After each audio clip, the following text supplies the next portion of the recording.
Você está em casa assistindo o governador de São Paulo assumir a paternidade da cloroquina, o ministro da Saúde explicar que traficante também é gente, jornais estrangeiros publicarem foto de covas abertas para dizer que o Brasil não tem mais onde enterrar seus mortos, entre outras referências intrigantes e estridentes ao mesmo assunto. Se você está paralisado, catatônico, é porque você já sabe que isso é um show mórbido, mas você está esperando que alguém te diga isso. Então, vamos lá. Isto é um show mórbido. Levanta daí.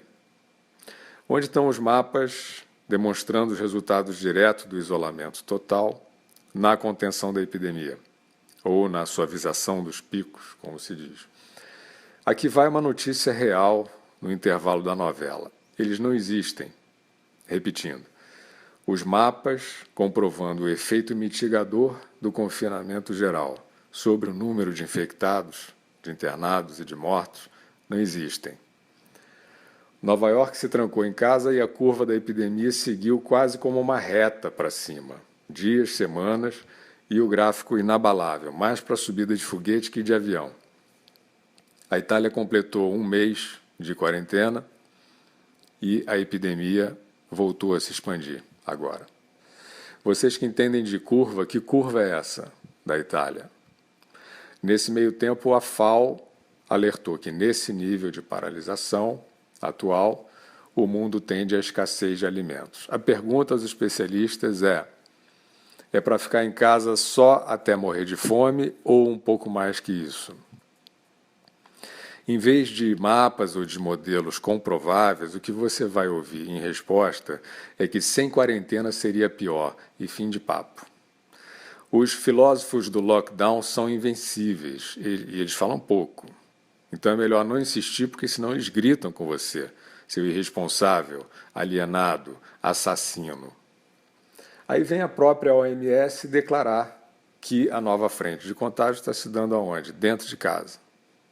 E que as autoridades de saúde têm agora que identificar os infectados no interior das suas casas para que eles possam ser isolados dos seus familiares e aí, finalmente, oferecer ao mundo a tão esperada suavização do surto. Você notou como está tudo absolutamente sob controle?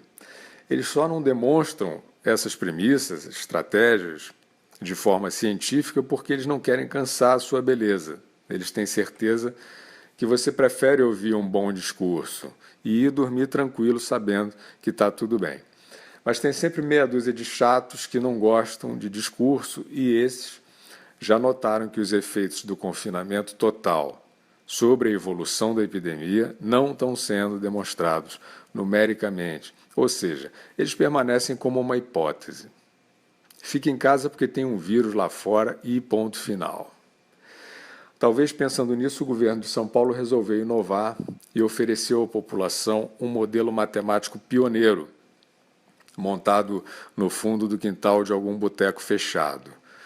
João Dória, governador, disse que se a quarentena não atingir 75% da população, veja a precisão, em 15 dias a rede hospitalar não terá mais leitos para atender os infectados, ou seja, iminência de colapso. Um dia depois, esse alerta reapareceu com um dado de 70% de confinamento necessário, versus 75% na véspera, sempre segundo especialistas. Deve ser um modelo móvel. E, com certeza, um modelo revolucionário, porque nem a OMS, nem cientista nenhum no mundo montou uma fórmula partindo do percentual de confinamento e estabelecendo a sua correlação com a progressão exata da epidemia, o número de vulneráveis infectados e a consequente expansão da demanda por leitos. Um cronograma tão preciso que possa ser aferido semanalmente. No mínimo, vem um prêmio Nobel aí. Nesse meio tempo, a rede de TV CNN noticia que a cidade de Manaus, no norte do Brasil, também está na iminência do colapso, já está em colapso, na verdade, a rede de saúde, e que já está com dificuldade para enterrar os seus mortos, a cidade de Manaus. O número de mortos por coronavírus em Manaus até hoje é de 42 pessoas. Bom, talvez esse seja um jornalismo na linha daquele que mostra as covas abertas em São Paulo para dizer que o Brasil não tem mais onde enterrar os seus mortos. Ou a gente está diante de uma mortandade clandestina, ou a gente está diante de um jornalismo fúnebre. Um outro dado de coincidência é que o prefeito de Manaus, Arthur Virgílio, que é a fonte dessa informação sobre o colapso e dificuldade de enterrar mortos, é do mesmo partido do governador João Dória. Os dois, por sinal, antes da chegada do vírus, trabalhando contra as reformas e contra a agenda de reconstrução do país, mas isso é só uma coincidência.